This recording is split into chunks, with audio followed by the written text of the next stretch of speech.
L'apathie peut se définir comme un manque de motivation et un état d'indifférence dans des situations qui devraient susciter des émotions.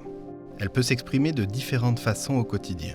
Par rapport à la sphère émotionnelle, les personnes atteintes peuvent exprimer peu d'émotions, autant positives que négatives, et rarement paraître excitées. Sur le plan mental, une personne apathique démontre peu d'intérêt à apprendre de nouvelles choses ou à prendre en main sa santé, et risque même de négliger son hygiène personnelle. En termes de comportement, on remarquera une faible participation à des activités sociales ou de loisirs, une tendance à abandonner facilement et un manque d'initiative.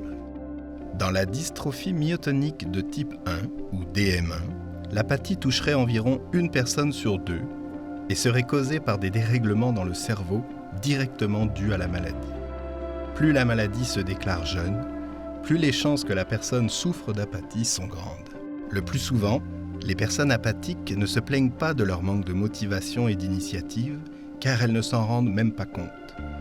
Par contre, ça peut devenir un fardeau pour les proches qui en ressentent les effets sur leur vie sociale. En effet, l'apathie peut mener à des conflits et même à l'isolement de la personne atteinte, puisque certains proches et amis pourraient décider de s'en distancer. Enfin, il faut retenir que l'apathie n'est pas un trait de caractère de la personne, ni de la paresse ou un manque de volonté. C'est un effet direct de la maladie. Explorons maintenant des moyens de mieux gérer l'apathie au quotidien. Les stratégies qui suivent proviennent de proches aidants que nous avons interrogés dans le cadre d'une recherche scientifique. Attention, elles pourraient ne pas être parfaitement adaptées à votre situation. Je vais te dire que la vaisselle, des fois, ça prend 2-3 jours avant de la faire. À un moment donné, je me tanne, je la fais par moi-même. C'est comme le linge dans la chambre. Dans le fond, moi, je ramasse tout.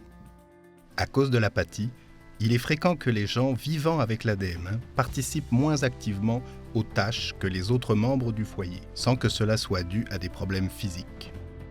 Le réflexe de nombreux proches aidants est alors d'en faire plus pour compenser. Cependant, cela risque de créer des tensions dans votre relation. D'abord, si votre proche nie qu'il y a un déséquilibre dans la répartition des tâches, vous pourriez faire l'inventaire de ce que chacun fait dans la maison pendant une semaine donnée. Elle disait qu'elle en faisait beaucoup, moi je disais qu'elle en faisait pas assez. Au final, j'ai fait une liste de ce que moi je faisais, puis de ce qu'elle faisait, puis c'est comme ça qu'elle a pris conscience que les tâches étaient disproportionnées. Une façon d'arriver à un meilleur équilibre est de créer une liste de répartition des tâches. Cette répartition doit vous convenir à tous les deux et prendre en considération les capacités et les disponibilités de chacun. D'avoir un horaire, c'est une bonne stratégie, je trouve. Ça permet de séparer les tâches parce que surtout, quand on travaille, il faut séparer les tâches.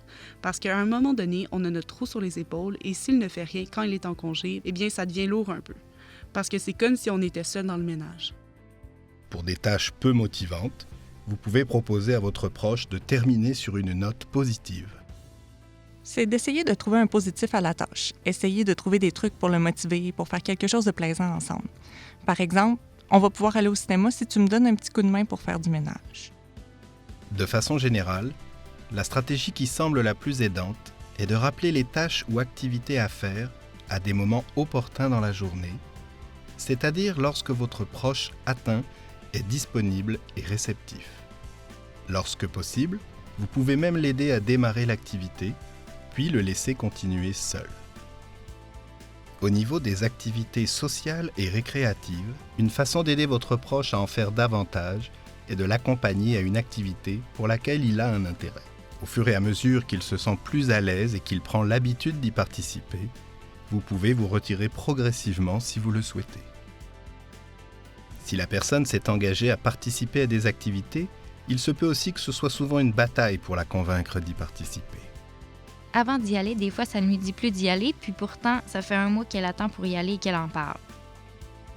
Vous pouvez lui offrir une porte de sortie pour la rassurer. Par exemple, en lui promettant que si rendue là-bas, elle n'a pas envie de rester, il sera possible de revenir à la maison. Mais je sais qu'une fois qu'elle est rendue là, elle rentre puis elle est correcte. Elle devient motivée par l'activité. Ces quelques exemples de stratégies pourraient vous aider, mais gardez en tête que chaque relation est unique et qu'il vous faudra trouver ce qui fonctionne le mieux pour vous deux. De façon générale, tentez d'éviter de monter le ton, de stresser ou de presser votre proche. Privilégiez plutôt de l'aider à démarrer ce qu'il a à faire, de le rassurer et l'encourager. On peut vivre une vie normale malgré la maladie. Il y a toujours moyen de passer par-dessus les faiblesses, de s'entraider et d'avoir une vie.